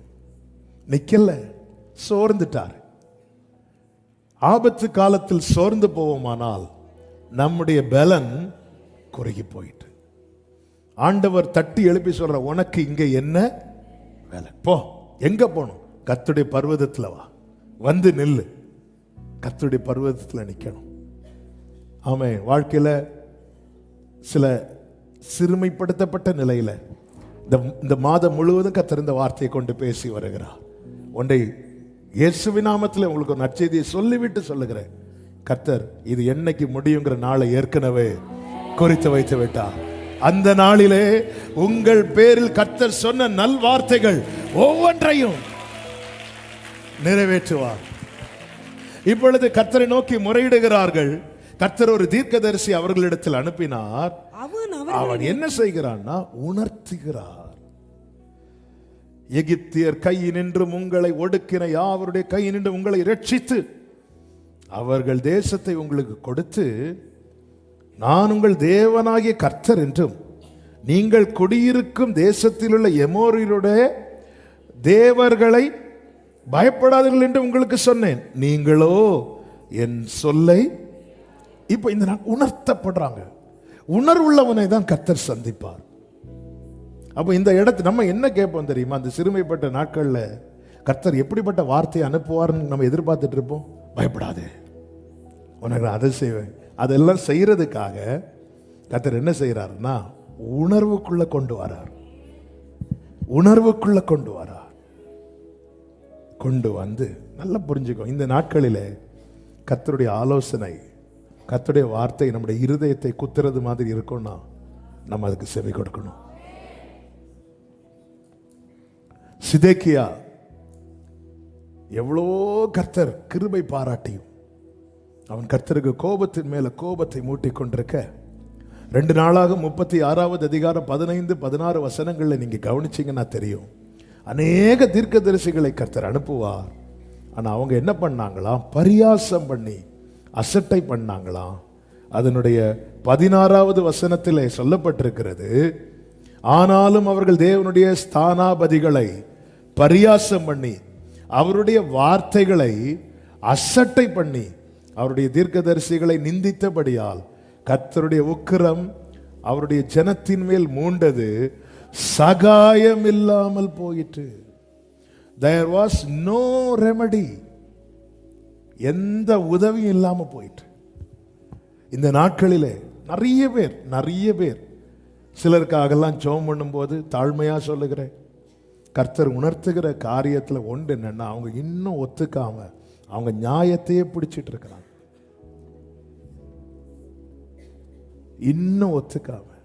சகாயம் எங்கிருந்து வரும்? வானத்தையும் பூமியை உண்டாக்கின கர்த்தரிடத்திலிருந்து. எவ்வளவோ சொல்லியாச்சு, எவ்வளவோ ஆண்டவர் பேசுறார். உன் பாதையை மாற்று, உன் பார்வையை மாற்று, இந்த காரியத்தில் நீ சரியாகு. சகாயம் இல்லாம போயிட்டு. இங்க பாருங்க, கிதியோனின் நாட்களிலே கர்த்தருக்கு மாத்திரம் மகிமை உண்டாவதாக ஜனங்களே கர்த்தர் வார்த்தை அனுப்புகிறார். உணர்வு உண்டாகும்படியாக வார்த்தையை கொடுத்த பிறகு 6:11 சொல்லப்பட்டிருக்கிறது, அதற்கு பின்பு கர்த்தருடைய தூதனானவர் வந்து. எதற்கு பின்பு? இவங்க நோக்கி கூப்பிடுறாங்க, இவர்களுக்கு வார்த்தைகள் வெளிப்படுகிறது, வார்த்தையை தொடர்ந்து கர்த்தர் வருகிறார். நம் தேவன் யார் தெரியுமா? நம்முடனே கூட கிரியை நடப்பித்து அடையாளங்களினாலே வசனத்தை உறுதிப்படுத்துகிறவர். அதற்கு பின்பு என்னை நோக்கி கர்த்தருடைய ஆலோசனை வருகிறது என்றால் கர்த்தர் என்னை சந்திக்க ரெடியா இருக்கிறார் அர்த்தம். ஆமே, 7 வருடம் முடிவு, ஜனங்க நோக்கி கூப்பிடுறாங்க. அதற்கு பின்பு கர்த்தர் வருகிறார். இனி நல்லா கவனிக்கணும், வார்த்தையை கொடுப்பது பொதுவா சபைக்கு, ஆனா கர்த்தர் அங்க யாரிடத்தில் வர்றார் தெரியுமா? நீங்க கவனிச்சீங்கன்னா, கர்த்தர் வந்து ஒரு கர்வாலி மரத்தின் கீழே உட்கார்ந்தார். அவர் உட்கார்ந்து என்ன செய்கிறார் என்றால் அத்தனை பேரையும் பார்க்கிறார்.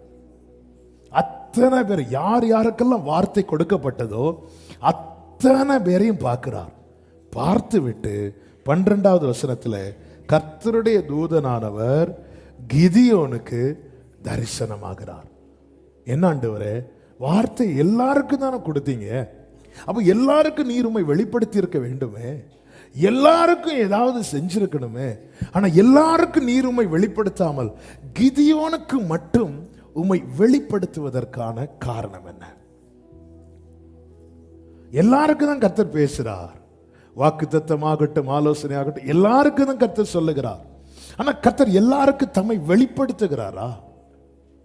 இங்க பாருங்க, அவர் உட்கார்ந்து யார் யாருக்கு வார்த்தை கொடுக்கப்பட்டதோ உட்கார்ந்து எல்லாரையும் பார்த்துட்டு அதுக்கப்புறம் கிதியோனுக்கு தம்மை வெளிப்படுத்துகிறார். அந்த கூட்டத்தில் தேவன் தம்முடைய கிரியை நடப்பிக்க கிதியோனை கையில் எடுக்கிறார். ஏன் கிதியோனுக்கு ஏன் வெளிப்படுத்துகிறார்? கிதியோனை என் கையில் எடுக்கிறார். முதலாவது, கிதியோன் என்ன செய்து கொண்டிருக்கிறான் தெரியுமா? மீதியானியர் கைக்கு தப்புவிப்பதற்காக கோதுமையை ஆலைக்கு சமீபமாய் போரடித்தான். கிதியோன் எதை விரும்பவில்லை தெரியுமா? சத்துருவால் வரும் நஷ்டத்தை விரும்பவில்லை. இது ரொம்ப முக்கியமான காரியம்.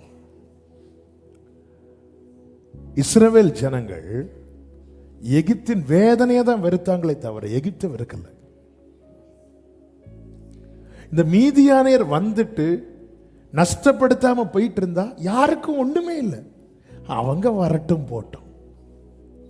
ஒரு தேவ பிள்ளையின் எல்லைக்குள்ள சத்துரு கால் வைக்கவே கூடாது. ஆண்டவர் என்ன எழுதி கொடுக்கிறார்? இனி உன் தானியத்தை சத்துருக்களுக்கு ஆகாரமாக கொடே. ஏங்க திடீர்னு வீட்டுக்குள்ள ஒரு பாம்பு வந்துட்டுன்னு வைங்களேன், அது யாரையாவது டிஸ்டர்ப் பண்ணதா? அப்படி சொல்லுவோமா? இப்பவே திரும்பி பார்க்குறீங்க, ஒருவேளை வந்துட்டோம் சொல்லுவோமா? அது உங்களை அட்டாக் பண்ண வந்தாதான் நீங்க அடிப்பீங்களா? பாம்பை விடுங்க, இந்த கொசுன்னு ஒரு யானையை விட பெருசவன் உண்டு, அது உங்களை கடிக்கவா செய்யுது? கடிக்கும், உங்களுக்கு தெரியாம தானே கடிக்கும். ஆனால் அது எங்கேயோ போறதை பார்த்துட்டு இங்கிருந்து என்ன கோலியாத் ஈட்டியோடு வருவது போல சில பேட்டு அது சார்ஜ்லையும் இருக்காது, அதை கொண்டு போய் அதை கடிச்சாதான் அடிப்போமா? இல்லை, அது இருக்கக்கூடாதுன்னு நினைக்கிறோமே. ஏங்க இப்படி நம்ம நினைக்கிறது இல்லை? ஏன் தானியம் சத்துருக்களுக்கு ஆகாரமாய் போகுது? என்னால மீதியானியரை விரட்ட முடியுமோ, மீதியானியர் கைக்கு இது தப்பு வைக்க முடியுமோ, அது ரெண்டாவது மேட்டர். ஏன் எல்லைக்குள்ள சத்துரு வரக்கூடாது? இப்படி நினைக்கிறவனை கர்த்தர் பார்க்கிறார். இப்படி நினைக்கிறவனை கர்த்தர் பார்க்கிறார். இந்த கோலியாத் வந்து நிக்கிறான் 40 நாள். யாராவது துடிச்சாங்களா? அவங்களுக்கு என்ன தெரியுமா? டெய்லி கிளம்பி வந்து நிக்கணும், அவன் திட்டுவான், நல்லா கேட்கணும், போய் கூடாரத்துக்குள்ளேருந்து சாப்பிட்டுட்டு நாளைக்கு என்ன வார்த்தை சொல்லி திட்ட போறானோ தெரியல, திருப்பி போனோம் நிக்கணும். அவன் வருவான், அவனுக்கு தெரிஞ்ச லாங்குவேஜில் எல்லாம் அவங்க தேவர்களை சொல்லி திட்டுவான். எப்பாடா இனி நம்ம போயிடுவோம். தாவீதால தாங்க முடியல. ஏன் எல்லைக்குள்ள எப்படி சத்துரு வரலாம்? அவன் தான் யூஸ் ஆகும். சத்துருவால் வர நஷ்டத்தை விரும்பவில்லை. மாசம் மாசம் மெடிசினுக்கு இவ்வளவு போகுது. நம்ம ஜெபம் என்ன? ஆண்டவரே மெடிசின் தேவைகள் சந்திக்கப்படுவதாக. அப்படித்தானே ஜெபம் பண்ணும். அது எப்படி ஆண்டவரே போலாம்? இன்னைக்கு குணமாகலாம், நாளை குணமாகலாம், அடுத்த வருஷம் குணமாகலாம். ஆனா இந்த எண்ணமே நமக்குள்ள இல்லைன்னா, டாக்டர் சொல்றாங்க லைஃப் லாங் நீங்க இந்த டேப்லெட் எடுக்கணும். நம்ம உடனே என்ன ஜெபம் தெரியுமா? ஆண்டவர் லைஃப் லாங் டேப்லெட் எடுக்கிறதுக்கான வாசல்களை கத்த தயவாக. அப்படிதான் நாங்க ஜெபம் பண்ணுவோம். கர்த்தர் யாருக்கு தம்மை வெளிப்படுத்துகிறார் தெரியுமா? இந்த நஷ்டம் வரக்கூடாது. நான் நினைக்கிறேன் 7 வருஷம் இந்த கிதியோன் போரடிச்சிருப்பான். ஆனா ஒவ்வொரு முறையும் நஷ்டம் வந்துச்சு. ஆனால் அவன் விடல. ஒரு நாள் எனக்கான நாளாய் வரும்.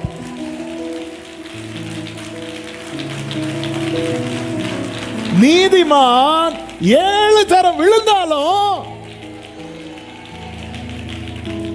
ஒரு டைம் ட்ரை பண்ணி பார்ப்போம். ஒரு செய்தி கேட்கும்போது ஒரு தேவ மனிதர் சொன்னான், தலைவலி வந்து தலைவலிக்கான டேப்லெட் இருக்கு. அவர் சொல்ல, நீ டேப்லெட் போடுங்க, ஆனா ஒரு அரை மணிக்கு தாங்கி பாருங்க, ஜெபம் பண்ணிட்டு மாறினா சந்தோஷம் தானங்க. இல்ல, ஏன்னா ஒவ்வொருத்தருடைய விசுவாச அளவுன்னு இருக்கு. நமக்கு எவ்வளவு முடியும் கொஞ்சம் ஜெபம் பண்ணி பாருங்க. முடியலைன்னா நீங்க அடுத்து ட்ரை பண்ணுங்க. ஆனா நம்ம எதுவுமே பண்ணாம நம்ம மைண்ட் அப்படி இல்லை. ஓகே, நம்ம எடுத்து வைப்போம். மீதியான வருவோம். 1ஆம் தேதி சம்பளம் வாங்குவோம், 2ஆம் தேதி வட்டிக்காரன்ட்ட கொடுத்துரும். ஆண்டவரே, இந்த வருஷம் எப்படியாவது வட்டி கொடுக்கறதுக்கான பணத்தை எனக்கு தாங்க ஆண்டவரே. இல்ல ஆண்டவரே, எவ்வளவு காலம் ஆண்டவரே நான் வட்டி கொடுக்கணும்? என்னைக்கு ஆண்டவரே என் கையின் பிரயாசத்தை நான் சாப்பிட போறேன்? இந்த ஏக்கம் உள்ளவன் தான் கிதியோன். ஹல்லேலூயா. என் வாழ்வை இடிக்கும் சத்துருவை காட்டிலும் என் வாழ்வை கட்டும் தேவன். இன்னைக்கு சில காரியங்களை குறித்த நினைவை மாத்த போறீங்க. இனி இந்த பிரயாசம் சத்துரு சாப்பிடக்கூடாது. கர்த்தர் தம்மை வெளிப்படுத்த போகிறார். கர்த்தர் சந்திக்க போகிறார். கர்த்தர் கிரியை நடப்பிக்க போகிறார். எத்தனை பேர் நம்புறீங்க? எத்தனை பேர் விசுவாசிக்கிறீங்க? ஹல்லேலூயா. நம்ம உடனே நம்ம மைண்ட் செட் அப்படியே மாத்திடுறோம். ஆமென். ஹல்லேலூயா. ஆமென். அதனால நம்ம என்ன பண்ணோம்னா, ஒரு வருஷத்துக்கு சேர்த்த டேப்லெட்டை ஒரு வாரத்துக்கு வாங்குங்க. நம்மளே செட் பண்ணி வச்சுட்டோம். இந்த ஒரு வருஷம் இந்த வியாதி நம்ம வாங்கி வச்சுட்டு, ஆண்டவரே இப்போ வாரம் இறங்கி வாரம். ஏங்க, நம்ம எல்லாம் விசுவாச வீரர்கள் கிடையாது கிடையாது. நம்ம எல்லாம் வளர்றவங்க. சரி டாக்டர் ஒரு வருஷத்துக்கு எடுத்தாகணும். சரி ஃபர்ஸ்ட் சரி ஒரு வாரம் ஒரு மாசம் கொஞ்சம் எங்க ஒரு சின்ன விசுவாசத்தை கூட கர்த்தர் கனப்படுத்தும். உங்களுக்கு முடியலையா, இல்லை தாங்க முடியலையா, நீங்க அடுத்த ஸ்டெப் எடுத்து வைங்க. விசுவாசத்தில் பலவீனமானவனை தள்ளுன்னு பைபிள்ல சொல்லல, சேர்த்துக்கொள் தான் சொல்றார். ஆமென். ஒவ்வொருத்தருக்கும் ஒவ்வொரு அளவு இருக்கிறது. இவன் பாருங்க, பேதுரு கடல் மேல நடக்கணும் அப்படின்னு சொல்லிட்டு ஒரு விசுவாச வீரனாய் தான் கேட்கிறான். இறங்கி நடக்கும்போது பொசுக்குன்னு உள்ள போனதை கர்த்தர் கைவிட்டாரா? கைவிட மாட்டார். நம்முடைய அற்பமான ஆரம்பத்தை அசட்டை பண்ணாதவர். ஆனா அவங்க 2 வருஷத்துக்கு நீ மெடிசின், நம்மளும் 2 வருஷத்துக்கு வாங்கி செட் பண்ணி வச்சிருவோம். இல்ல, ஆண்டவர் ஒவ்வொரு மாசம் வரும்போது, இந்த மாசம் ஒவ்வொரு மாசம் முடிவுல, ஆமென், ஹல்லேலூயா, ஆண்டவரே இந்த மாசம் நீங்க என் கையில தந்த நிறைய காரியம் என் கையில இல்லை. எது செலவு பண்ணி தான் ஆகணும். ஆனால் அந்த வீண் செலவை நோட் பண்ணணும். அடுத்த மாசம் இது இருக்கக்கூடாது. நம்ம விட்டுருவோம். நமக்கு அது பண்றதுக்கான ஃபண்டை மட்டும் தான் பார்க்குறோம். அது ஏன் வீண் செலவாகணும்? ஆண்டவர், இந்த வீண் செலவு வருது ஆண்டவரே, இதுல வீண் செலவு வருது ஆண்டவரே, இதுல இப்படியாகுது ஆண்டவரே, அதுல அப்படியாகுது ஆண்டவரே. ஆமென். ஆண்டவர்கிட்ட கேட்கணும். கேளுங்கள் கேளுங்கள், ஆண்டவர்கிட்ட கேட்கணும். இந்த கிதியோன் மைண்ட்ல அவன் ஏன் போரடிக்கிற மீதியானியர் எப்படி வருவாங்களாம்?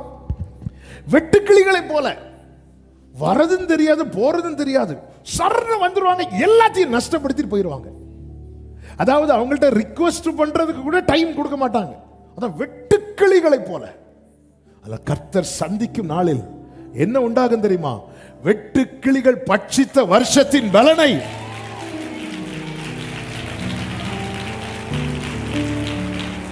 அடுத்து இந்த கிதியோனை பாருங்க. எப்படியும் சத்துரு எடுத்துட்டு தான் போக போறான்னு சொல்லிட்டு அவன் சும்மா இருக்கவில்லை. அவன் போரடித்துக் கொண்டிருந்தான். எப்படியும் இந்த மாசம் எனக்கு எப்படியும் வட்டிக்காரன் வாங்க தான் போறான் அப்படின்னு ஒரு எண்ணம் நமக்குள்ள ஆழமா இருந்துட்டுனா நம்ம ஜெபம் பண்ணவே மாட்டோம். இப்படி 7 வருஷம் இந்த கிதியோன் ட்ரை பண்ணி வைப்பார். ஆனால் நம்பிக்கை விடல. கல்லறைக்கு முன்னாடி மார்த்தாள் 4வது நாள் மட்டும் ஓடல, முதல் நாளும் ஓடுனான், 2வது நாளும் ஓடினான், மரியாள் 3வது நாளும் ஓடினான். 4வது நாள் ஓடும் போது யூதர்கள் என்ன சொல்லிட்டு போறாங்க? கல்லறைக்கு முன்னாடி போய் அழ போறா. அப்ப 3 நாள் இதே வேலையை பண்ணிட்டு இருக்கிறாங்க. முதல் நாள் ஓடும் போது யாருக்கும் தெரியல இவன் எங்க ஓட போற, எல்லாரும் கூட ஓடி பார்த்தா கல்லறைக்கு முன்னாடி இருந்து அழுதுட்டு வராங்க. 2வது நாள் அழுறாங்க, 3வது நாள் அழுறாங்க, 4வது நாள் ஓடும்போது எல்லாருக்கும் தெரியும் மரியாள் எங்க தான் போறாங்க. ஏன்னா இது ஆல்ரெடி பண்ணது. முதல் நாளுடைய அந்த அழுகையின் பலனை காண முடியல. அதுக்காக 2வது நாள் போகாம இருக்கல, 3வது நாள் போகாம இருக்கல. அவளுக்கு நம்பிக்கை, நான் ஒரு நல்ல பங்கை தெரிந்தெடுத்திருக்கிறேன், அவர் என்ன அம்போன்னு விடமாட்டா, ஒரு நாள் எனக்கான நாளா இருக்கும். இந்த பகல் வேளையிலே ஆமென், சும்மா இருக்காம தேவ சமூகத்தில் போராடி கொண்டிருக்கிற சகோதர சகோதரி, ஒரு நாள் உன்னுடைய நாளா இருக்கும். வலது கரத்தை உயர்த்தி சொல்லுங்க, ஒரு நாள் கிதியோனுடைய நாளா இருந்தது போல என்னுடைய நாளா இருக்கும், என்னுடைய நாளா இருக்கும், என்னுடைய நாளா இருக்கும். சத்தம் ஆமென். என்னுடைய நாளா இருக்கும். ஹல்லேலூயா. ஒரு நாள் கிதியோனுடைய நாளா இருந்துச்சு, ஒரு நாள் யோசேப்புடைய நாளா இருந்துச்சு. அது வரைக்கும் சிறுமைதான், ஆனா கர்த்தர் சந்திப்பா. தாவீது சொல்லுகிறார், நான் அவன் வல்லமையை கண்டு, யார் அழிக்க நினைக்கிற சவுலின் வல்லமையை கண்டு உமக்கு காத்திருப்பேன். என்ன வார்த்தை! கர்த்தர் என்னை கிருபையாய் சந்திப்பார். 59வது சங்கீதத்தில் இந்த வார்த்தை இருக்கிறது. ஆமென். அவன் போரடித்தான், சும்மா இருக்கல. ஆமென். சொல்ல நீ எல்லாம் ஜெபம் பண்ணா நடக்குமா? இப்படி ஒரு வார்த்தை வந்தாலே நமக்கு ஜெபம் ஓடாது. நடக்கலைனாலும் ஏதோ ஜெபம் பண்ண கிருபை தரா, நான் ஜெபம் பண்றேன். ஒரு ஊழியக்காரர் ஹாஸ்பிட்டலில் போய் ஜெபம் பண்ணுவாராம். ஆமே. இப்போ கேட்டாங்களாம், நீங்க இன்னைக்கு யாருக்கெல்லாம் ஜெபம் பண்ணீங்க? நான் இன்னைக்கு ஒரு 10 பேருக்கு படுக்கையில் இருந்தவங்களுக்கு ஜெபம் பண்ணேன். ஒருவேளை அந்த 10 பேரும் செத்துட்டாங்கன்னா இவர் சொன்னா 11வது யாராவது இருக்கிறாங்களான்னு தேடிட்டு ஜெபம் பண்ணிட்டு அவன் 7 கிதியோன் போரடிக்கும் போது ஒவ்வொருத்தரா பார்த்துருப்பாங்க, எதுக்கு கிதியோனை கஷ்டப்படுற? அதான் மீதியானியர் வந்தா எல்லாம் போயிருமே, எதுக்கு கிதியோனே இன்னும் இந்த நம்பிக்கையை பிடிச்சிட்டு இருக்கிற? 1 வருஷம் 2 வருஷமா 7 வருஷம் பார்த்தாச்சே கிதியோனே, அவங்கெல்லாம் வந்தா ஒன்றும் இருக்காது. ஆமே, எனக்குன்னு ஒரு நாள் உண்டு.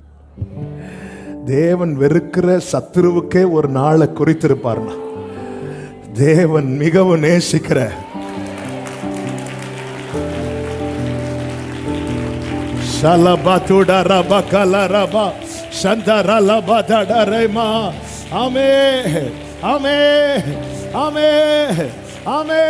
எத்தனை பேர் நம்புறீங்க? என் நுகம் நீங்கி என் தலை நிமிரும் நாளை நான் பார்க்க போகிறேன் என்று சொல்லுகிறவர்கள் ஹalleluya, ஹalleluya. அது மாத்திரமல்ல, இந்த கிதியோன் மீதியானியர் செய்ததை நினைச்சிட்டு இருக்காம கர்த்தர் சந்திக்கும் போது 13வது வசனத்துல கிதியோன் சொல்லுகிற வார்த்தையை பாருங்கள்.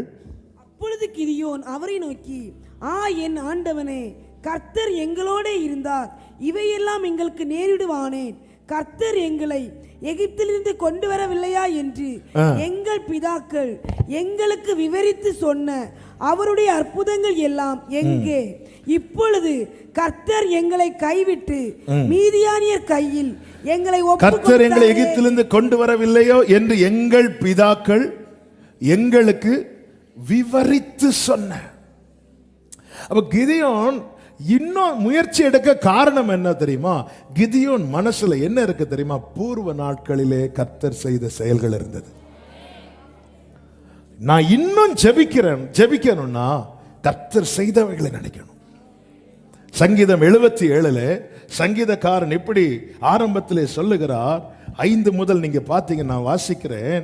7வது வசனத்தில், ஆண்டவர் நித்திய காலமாய் தள்ளி விடுவாரோ, இனி ஒருபோதும் தயவு செய்ய மாட்டாரோ, அவருடைய கிருபை முற்றிலும் அற்று போயிட்டோ, வாக்குத்தத்தமானது தலைமுறை தலைமுறைக்கும் ஒளிந்து போயிட்டோ, தேவன் இரக்கம் செய்ய மறந்தாரோ, கோபத்தினாலே தமது உருக்கமான இரக்கங்களை அடைத்து கொண்டாரோ என்றேன். அடுத்த வார்த்தை, அப்பொழுது நான், இது என் பலவீனம், ஆனாலும் உன்னதமானவருடைய வலது கரத்தில் உள்ள வருஷங்களை நினைவு கூறுவேன், கர்த்தருடைய செயல்களை நினைவு கூறுவேன், உம்முடைய பூர்வ காலத்து அதிசயங்களையே நினைவு கூறுவேன், உம்முடைய கிரியைகளை எல்லாம் தியானித்து உம்முடைய செயல்களை, அன்னைக்கு எல்லாம் அப்படி செஞ்சாரு இப்படி செஞ்சாரு, ஆமென், அவருடைய செயல்களை குறித்து யோசிக்கிறவர். ஏன் மற்றவர்களுக்கு தம்மை வெளிப்படுத்தாமல் கிதியோனுக்கு தம்மை வெளிப்படுத்துகிறார் என்றால், மற்றவர்கள் எல்லாம் மீதியானியருடைய செயல்களை யோசிச்சுட்டு இருக்கிறாங்க. கிதியோன் கர்த்தருடைய செயல்களை.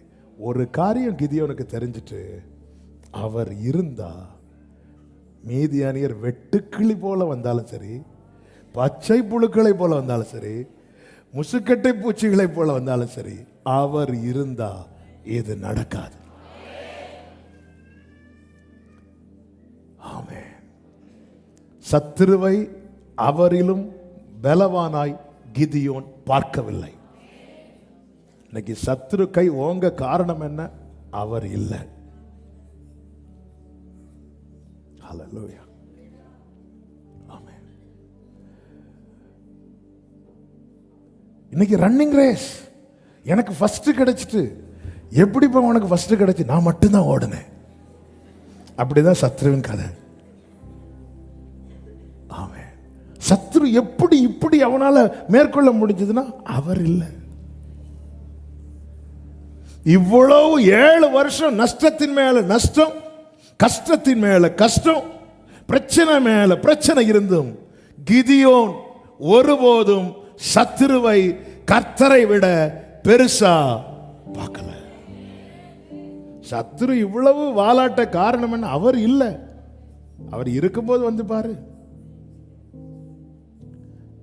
கெதரேனே நாட்டுல என் ஆண்டவர் கால் எடுத்து தரையில வச்சார். 6000 பிசாசுகள் ஓன் வந்து பாதத்தில் விழுந்துட்டு. அவர்தான் என்னுடைய தேவன், அவர்தான் நான் ஆராதிக்கிற தேவன். ஹalleluya. ஆமா, ஜெபம்லாம் பண்ணி பார்க்கிறோம், எல்லாம் ரைட்டு தான். ஆனா மீதியானியர் வந்தா எல்லாத்தையும் எடுத்துட்டு கிதியோன் நஷ்டம். கிதியோன் உண்மையிலே ஒரு பயந்த சுபாவம் உள்ளவன். மீதியானியர் வர்றதுக்கு முன்னாடி எப்படியாவது கொஞ்சமாவது கிடைக்கிறது வரைக்கும் லாபம். ஆனா ஆண்டவரை கிதியோன் ஒரு நாளும் குறைத்து பார்க்கவில்லை. நம்ம பிரச்சனையில் ஆண்டவரை சிறுசா பார்க்கிறோம், அற்புதத்துல மட்டும்தான் பெருசா பார்க்கிறோம். இல்லை, ஆண்டவரை குறித்த நம்முடைய பார்வை எப்பவுமே ஒன்றாதான் இருக்கணும். அவர்தான் உயரமும் உன்னதமுமான சிங்காசனத்தில் வீற்றிருக்கிறவர். உசியா ராஜாவின் தயவுல ஏசாயா வாழ்ந்துட்டு இருக்கிறான். உசியா ராஜா மரணம் அடைந்த பிறகு தேவ சமூகத்திலே வரும்போது அவனுக்கு கர்த்தர் காண்பித்து கொடுக்கிறார். என்ன, நீ இதுவரை எதை பார்த்துட்டு வர தெரியுமா? உசியா இருந்த சிங்காசனத்தை பார்த்துட்டு வந்த. அதுல இப்போ அவன் இல்லை. அடுத்து யார் வர போறாங்களோ, என்னை எப்படி ட்ரீட் பண்ண போறாங்களோ. ஏசாயாவே, அதுக்கு மேல பாரு, இன்னொரு சிங்காசனம் இருக்கிறது. அதில் இருக்கிறவர் நேற்று இருந்தார், இன்னைக்கும் இருக்கிறார், நாளைக்கும் இருப்பார். ஹல்லேலூயா. நம்ம எல்லாம் இந்த உசியா மரணம் அடைந்த நாளிலே நம்ம எல்லாம் கொஞ்சம் சிலரை மாத்தினாதான் நம்ம கண்ணு மேலேயே போகுது. ஆமே, பர்வதங்கள் விலகினாதானே ஆண்டவரே கிருபை. நம்ம அதுவரை பார்த்துட்டே இருப்போம். இவர் தாராரு டக்குன்னு அவரை காணாது. சிலரை நாமளே வேகமா அனுப்பி விட்டுருக்கோம் தெரியுமா? கர்த்தரை நோக்கி காத்திருந்தேன், கர்த்தர் காகத்தை அனுப்பினார். கர்த்தரை நோக்கி காத்திருந்தேன், கர்த்தர் காகத்தை அனுப்பினார். கர்த்தரை நோக்கி காத்திருந்தேன், கர்த்தர் காகத்தை அனுப்பினார். காகம் வரும் என்று காத்தேன், காகத்தை காணவில்லை. ஆமே, நம்ம ஐயோ இவர் இருந்திருந்தா, இவங்க இருந்திருந்தா, அவங்க இருந்திருந்தா, அவங்க என்னைக்கு இருக்க மாட்டாங்க, இவங்க எப்போ இருக்க மாட்டாங்க. நீ வா, கொஞ்சம் மேல பாரு, கண்களை ஏறெடுத்து பார். என்றென்று வீற்றிருக்கிறவர், உயரமும் உன்னதமுமான. ஆமே, ஹல்லேலூயா. அவர் இருக்கிறார், அப்படியே இருக்கிறார். அன்னைக்கு ஏசாயா பார்க்கும்போது எப்படி இருந்தாரோ, இன்னைக்கு நமக்கு சகாயம் வானத்தையும் பூமியும் உண்டாக்கின. ஆமென். அதனால ஆண்டவர் ஒரு நாளும் அவர் இல்லை, அவர் அமைதியா இருக்கிறார். அதனால கடல் கொந்தளிக்குது. அவர் எழும்பி வாயை திறந்துட்டார்னா கொந்தளிக்கிற கடலையும் அடிக்கிற காற்றையும் பூர்வ நாட்களில் கர்த்தர் செய்தவைகளை நினைக்கிறான். அது மாத்திரமல்ல, நீங்க படிச்சீங்கன்னா தெரியும். பல முறை இதை தியானித்ததுனால ரொம்ப டீட்டெயிலா போகல. கர்த்தர் கடந்த நாளில் தியானிக்க வைத்து எழுத வைத்த வார்த்தைகள். கிதியோன் சொல்றார், பராக்கிரமசாலியே, உன்னை கொண்டு சொல்லும் போது கிதியோன் தன்னை எவ்வளவு சின்னதாக்க முடியும். ஆண்டவரே, இதோ மனாசையில் 15வது வசனம், என் குடும்பம் மிகவும் எளியது, என் தகப்பன் வீட்டில் நான் எல்லாரிலும். அந்த இடத்துல கூட ஆண்டவர் ரட்சிப்பேன்னு சொல்லும் போது அது எப்படி ஆண்டவர் உங்களுக்கு முடியும் கிதியோன் கேட்கல. ஆனா உன்னை கொண்டுன்னு சொல்லும் போது கிதியோன் சொல்றார், நான் எப்படி ஆண்டவரே. தன்னை மிகவும் சிறியவனாகவும் கர்த்தரை மிகவும் பெரியவராகவும் பார்த்தார். இந்த பார்வை ஒரு தேவ பிள்ளைக்கு ரொம்ப முக்கியம். நான் என் மேல மீதியானியர் கை இருக்கணுமா, மீதியானியர் மேல என் கை இருக்கணுமா என்பதை தீர்மானிக்கிறது இந்த பார்வை. கொஞ்சம் ஜெபத்தில் வளர்ந்தா நாங்கள்லாம் இப்ப எப்படி ஜெபம் பண்ணுவோம் தெரியுமா? ஒரு 2 நாள் உபவாசம் இருந்தா நாங்கள்லாம் எப்படி உபவாசம் இருப்போம் தெரியுமா?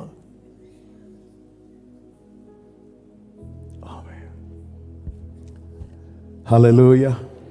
பவுல் சொல்றார், எனக்கு வெளிப்படுத்தப்பட்ட மேன்மைகள் நிமித்தம் நான் என்னை உயர்த்தாதபடிக்கு. கர்த்தர் பேசுறாரு, இத்தனை கூட்டத்தில் கிதியோன்ட்ட பேசுறாரு, கிதியோனுக்கு வெளிப்படுத்துகிறார். அப்படி இருக்கும், அப்படி ஆண்டவரே என்ன கொண்ட ஆண்டவரே, சூப்பர் ஆண்டவரே, இல்ல ஆண்டவரே என் குடும்பம் மிகவும் எளியது. என் தகப்பன் வீட்டில் நான் மனாசே கோத்திரத்தில் என் ஃபேமிலி ரொம்ப சின்ன ஃபேமிலி, என் ஃபேமிலியில நான் ரொம்ப சிறியவன் ஆண்டவரே. அப்படி சொன்னதும் 16வது வசனத்தில் கர்த்தர் சொல்லுகிறார், நான் உன் கூட இருப்பேன். அதற்கு கர்த்தர் நான் உன் கூட இருப்பேன், நான் உன் கூட இருப்பேன். நமக்கு தெரியும் கிதியோனை கொண்டு கர்த்தர் யுத்தம் நடப்பித்தார். அது எப்படிப்பட்ட யுத்தமா இருந்தது தெரியுமா? நியாயாதிபதிகள் 8:28 வாசிக்கலாம். நம்ம செபிக்க போகிறோம். 8வது அதிகாரம் 28வது வசனம். இந்த பிரகாரம் மீதியானியர், இந்த வார்த்தையை நல்ல கவனிங்க, திரும்ப தலை எடுக்க கூடாதபடிக்கு, திரும்ப 7 வருஷம் போவான் வருவான். இந்த மீதியானியரை திரும்ப தலை எடுக்க கூடாதபடிக்கு இஸ்ரவேல் புத்திரருக்கு முன்பாக தாழ்த்தப்பட்டார்கள். தேசமானது கிதியோனின் நாட்களில் 40 வருஷம் அமைதலாயிருந்தது. சில பிரச்சனை போகுது வருது, ஜனவரியில் போற பிரச்சனை டிசம்பர்ல வரும். இப்படிதான் 7 வருஷம் விதை விதைச்சு தானியம் விளையும் போது சர்ன்னு வெட்டுக்கிளி போல வருவாங்க, தூக்கிட்டு போவாங்க. ஆமென். ஒருவனை உங்க குடும்பத்தில் கர்த்தர் அந்த ஒரு நபராய் கர்த்தர் உங்களை பார்க்கிறார், ஒரு நபராய். ஆமென். சும்மா இருக்காதீங்க. நான் ஜெபித்து பார்த்தாச்சு. அப்படின்னு எனக்கு போன வருஷமே அந்த லாபம் வந்திருக்கணுமே, போன வருஷமே எனக்கு என் கையின் பலன் வந்திருக்கணுமே. இல்லை, வந்துட்டு போயிட்டான், வெட்டுக்கிளி போல போயிட்டான். அதுக்காக நீங்க சும்மா இருக்காதீங்க. வேற எல்லாரும் போரடிச்சாங்கன்னு இருக்கா? இல்லை, எதுக்கு கஷ்டப்பட்டு, நான் எதுக்கு கஷ்டப்படணும்? கஷ்டப்பட்டு யாருக்கோ கொடுக்குறேன், கஷ்டப்பட்டு எதுக்கோ கொடுக்குறேன். இல்லை, ஒரு நாள் கிதியோனுடைய நாள், ஒரு நாள் கிதியோனுடைய நாள், ஒரு நாள் தாவீதுனுடைய நாள், ஒரு நாள் யோசேப்புடைய நாள். எனக்கு கர்த்தர் ஒரு நாளை வைத்திருக்கிறார். அதனாலதான் தேவ பிள்ளைகள் சும்மா இருக்கிறது, சும்மா இருக்கிறதுன்னா ஆண்டவரை தேடாம போரடிக்காமல், சீயோன் குமாரத்தியை நீ எழுந்து போரடி அப்படிங்கிறார். ஆமே. நம்மளை பார்த்த நொண்டியானவர்களா எழும முடியாம நீ ஆண்டு சமூகத்தில், ஆண்டவரே நான் 7 வருஷம் போராடிட்டேன் ஆண்டவரே. இல்லப்பா, அவன் தானே ஆண்டவரை நிற்கிறான், நிற்கட்டும், நான் வருவேன் கிதியோனே, நான் வருவேன். அப்ப நான் போரடிக்கிறதுக்கு எனக்கு என்ன வேணும்? கர்த்தருடைய பூர்வ கிரியைகளை நான் நினைக்கணும். இப்படி தானே அன்னைக்கு இருந்துச்சு. அதை செஞ்சார்ல, இப்படி செஞ்சார்ல. இஸ்ரவேல் ஜனங்கள் மிகவும் ஒடுக்கப்பட்ட போது கர்த்தர் இப்படி எல்லாம் செஞ்சார்ல. இப்படி நினைக்க நினைக்க நினைக்க நினைக்க நம்முடைய சிந்தை மண்டலத்தில் சத்துரு பெரியவன்கிற எண்ணெல்லாம் அடிபட்டுட்டே இருக்கும், கர்த்தர் பெரியவர்ங்கிற எண்ணம் வளர்ந்துட்டே இருக்கும். அப்படி வளரும் போது நம்பிக்கை மங்காமல் இருக்கும், நம்பிக்கை அணையாமல் இருக்கும். உண்மைதான், சில காரியங்கள் நஷ்டப்பட்டது உண்மைதான். உன்னை நான் சிறுமைப்படுத்தினேன், இனி உன்னை சிறுமைப்படுத்தாதிருப்பேன். ஆமென் சொல்லுங்க பார்க்கலாம். எல்லாரும் அப்படி எழுந்து நிற்கலாமா தேவ சமூகத்தில்? இந்த பிரகாரம் மீதியானியர் திரும்ப தலை எடுக்காதபடிக்கு. ஆமென். ஒரு 5 நிமிடம் செபிக்க போறோம். சில பிரச்சனை என் வாழ்க்கையில நான் பார்க்கவே விரும்பல ஆண்டவரே அப்படின்னு சில காரியங்கள் உண்டு. சில விடுதலை என்பது தற்காலிக விடுதலையா இருக்கு, ஆனா சிலது ரிப்பீட் ஆகுது. உண்மையில இந்த கிதியோன் மீதியானியரை பார்க்கவே விரும்பல. சில காரியங்களை நான் ஆண்டவரே இனி இந்த இப்படி ஒரு பிரச்சனையை நான் ஃபேஸ் பண்ற நிலைமை வேண்டாம்ப்பா, அப்படி ஏதாவது காரியம் இருக்கும்னா இன்னைக்கு போய் ஜெபம் பண்ணுங்க. உங்களுக்கு முழங்கால் போட்டு ஜெபம்னு தோணுச்சுன்னா முழங்கால் போட்டு ஜெபம் பண்ணலாம். எவ்வளோ நேரம் வார்த்தையை கேட்டீங்க, ஒரு 2-3 மினிட்ஸ் நீங்கள் ஜெபம் பண்ண போறீங்க. ஆண்டவரே நீங்கள் இதில் எனக்கு ஜெயம் தந்துட்டீங்க, இனி இந்த ப்ராப்ளத்தை நான் ஃபேஸ் பண்ண விரும்பலை. இன்று கண்ட எகிப்தியனை. அப்படிதாங்க தேவன் தருகிற விடுதலை. அப்படிதான் மீதியானியர் திரும்ப தலையெடுக்காதபடி, இன்று கண்ட எகிப்தியரை இனி என்று காணாதபடி. அப்படி எனக்கு ஒரு விடுதலை வேணும்பா. இன்னைக்கு கடங்காரங்க போயிட்டாங்க, திருப்பி நாளைக்கு வருவாங்களே, வேண்டாம்பா. இன்னைக்கு அப்படி இப்படின்னு கடத்தை செட்டில் பண்ணிட்டேன், நாளைக்கு இன்னொரு காரியத்துக்கு நான் கடன் வாங்குற நிலைமை வேண்டாம் ஆண்டவரே. இன்னைக்கு நான் சமாளிச்சுட்டேன், நாளைக்கு என்ன செய்ய போறேங்கிற பயம் இருக்கு, கலக்கம் இருக்கு. இந்த பிரகாரம் மீதியானியர் திரும்ப தலை எடுக்காதபடிக்கு, அந்த மீதியானியர் உங்க வாழ்க்கையில எதுவாய் நிக்குது, நீங்க ஜெபம் பண்ணுங்க சகோதரி, உண்மையா ஜெபம் பண்ணுங்க. உங்க நினைவுல என்ன ஓடுதுன்னு கர்த்தர் இப்பொழுது பார்க்கிறார். எப்படி அந்த மரத்தின் கீழே உட்கார்ந்திருந்து எல்லாரையும் பார்த்தாரோ, ஓரா பகரா பகரா பலா பதரா ரிமம்ரல மம்ரா ஷேகமம்ரோலரா ரீதுடரல ரியாந்தனரா ரிமம்ரல கபபரோ. உண்மையா சில உள்ளங்கள் ஜெபிக்கிறாங்க. அவங்களுக்காக இந்த நேரம் ஆன்லைன்ல பார்க்கிற சகோதரா சகோதரி, இந்த டைம்ல நீங்க கமெண்ட் பண்ணாதீங்க, இந்த டைம்ல ஜெபம் பண்ணுங்க. சில காரியத்தை ஆண்டவர், இதை நான் இனி ஃபேஸ் பண்ணக்கூடாதுப்பா, இனி என் வாழ்க்கையில் இந்த மீதியானியர் தலையெடுக்க கூடாது, இந்த எகிப்தியன் தலையெடுக்க கூடாது. கர்த்தாவே நீங்க யுத்தம் செய்யுங்க, நீங்க கிரியை செய்யுங்க, நீங்க கிரியை செய்யுங்க.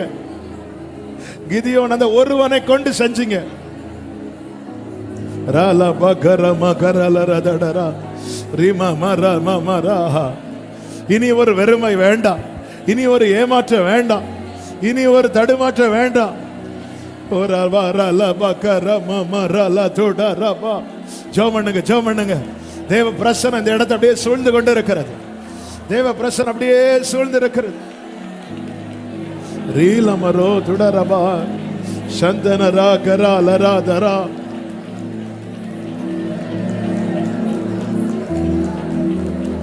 ரேமம் ராகமம் ரேதலா ரீடால ரமம் சேரே. அப்பா இரக்கம் செய்யுங்க. கண்ணீரோடு கேட்கிற கிதியோனை போல இந்த மீதியானியர் வந்து திருப்பியும் வருவாங்களோ, திருப்பியும் வந்து எடுத்துருவாங்களோ, திருப்பியும் வந்து பிரச்சனை பண்ணுவாங்களோ. நீங்க வந்தீங்களேப்பா, நீங்க வந்து மீதியானியர் வருவாங்கன்னு பயந்துட்டு இருக்கும் போது நீங்க வந்தீங்கப்பா. நீங்க வாங்கப்பா, நீங்க வாங்க ஆண்டவரே.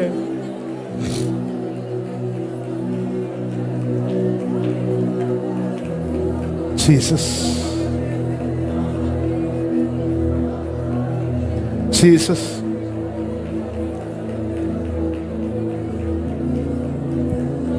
இந்த ப்ராப்ளத்தை இனி ஃபேஸ் பண்ணாத நிலை எனக்கு வேணும்.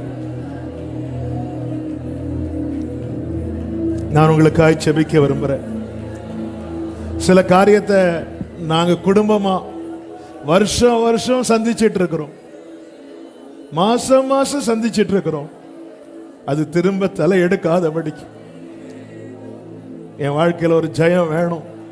அப்படி சொல்றவங்க மாத்திரம் உங்க வலது கரத்தை உயர்த்தி இடது கரத்தை இருதயத்தில் வச்சு அந்த காரியத்துக்காக ஜெபம் பண்ணுங்க.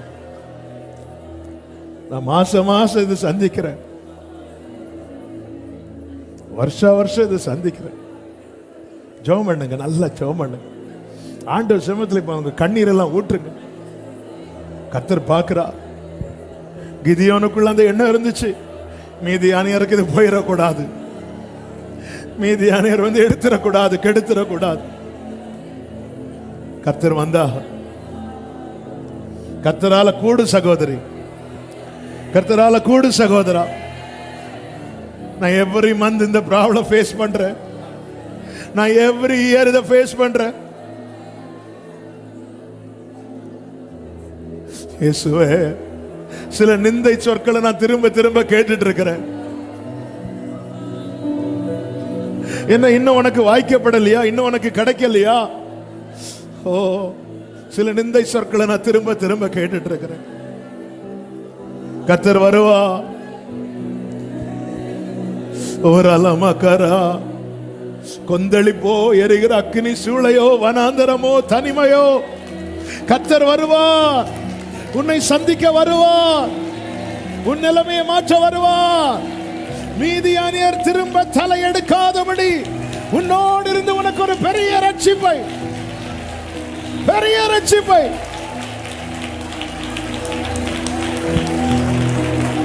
Jesus, Jesus, Jesus. ரேமமலோ துடர. ஆண்டவரே, பிள்ளைகளோடு பேசி இருக்கிறேன். கிதியோன் நாட்களில் எழுதப்பட்டது. அவனுடைய நாட்களில் அதன் பிறகு 40 வருடம் அமெரிக்கையா இருந்துச்சு. ஆண்டவர், எங்க நாட்களை நீ என்னைக்குப்பா அந்த சமாதானம்? டெய்லி பிரச்சனை, போராட்டம் இருக்கும். எங்க நாட்களும் இப்படி எழுதப்படுவதாக. இயேசுவின் நாமத்திலே பல நாட்களாய், பல மாதங்களாய், பல வருடங்களாய் பிரச்சனை மேல பிரச்சனையை சந்திக்கிற ஒவ்வொருவருடைய வாழ்க்கையிலும் இனி வருகிற நாட்கள் அமெரிக்கை சுகம் என்று எழுதப்படுவதாக.